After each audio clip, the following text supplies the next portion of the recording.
were like these. The world's most dangerous ways to school. Freezing, climbing, risking their lives, all for the chance of a better future.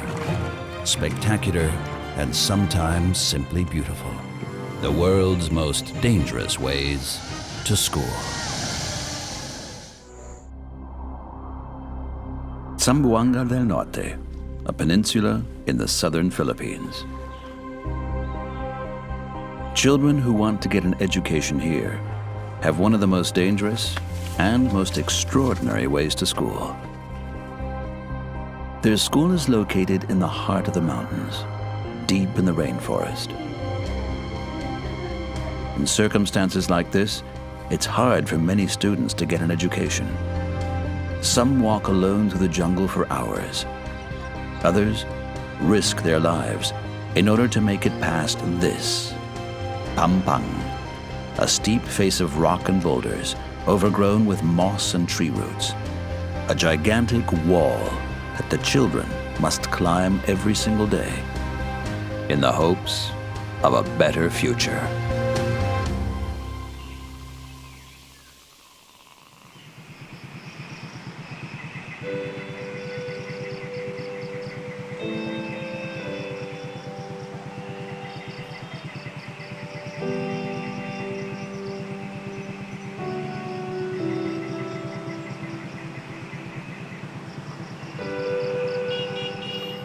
When the sun rises on Mindanao at 5:30 a.m., it gets light quite suddenly. The day begins early this close to the equator.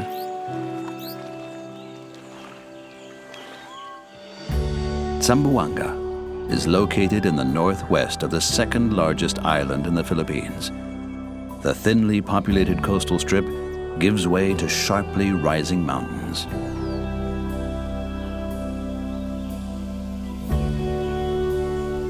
In the tiny fishing settlement of Madibago, the day begins with the break of dawn, and thus also begins one of the most dangerous ways to school in the world.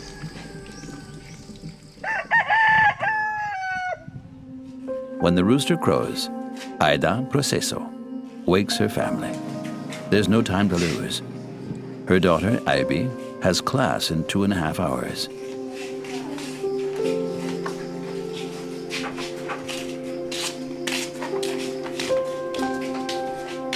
Before getting ready, she helps her mother make breakfast.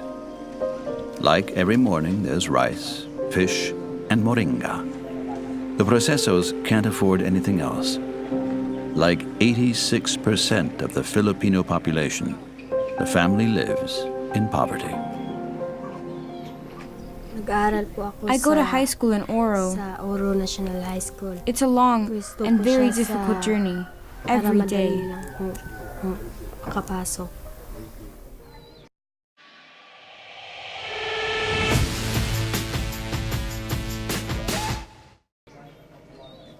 Down here on the coast, there is no school for the 11-year-old. Every day, she has to walk uphill through the jungle.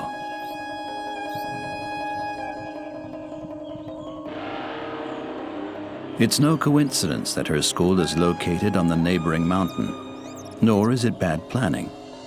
In this region of the Philippines, families live far apart from one another, scattered across the mountain slopes, the coast, and the woods. The Oro Elementary and High School has a central location.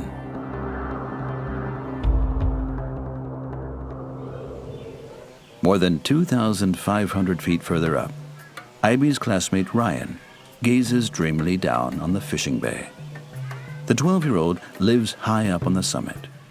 For him, it's already high time he started off to school. But first, Ryan has to help his grandmother.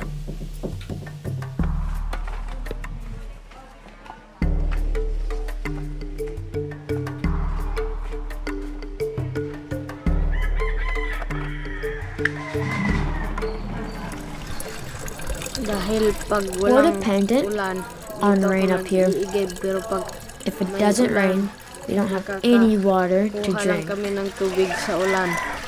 Then I have to come down here before school to get water from the fountain. Pag school ko, Only then nag-iigib muna ako can we ng go to tubig. school.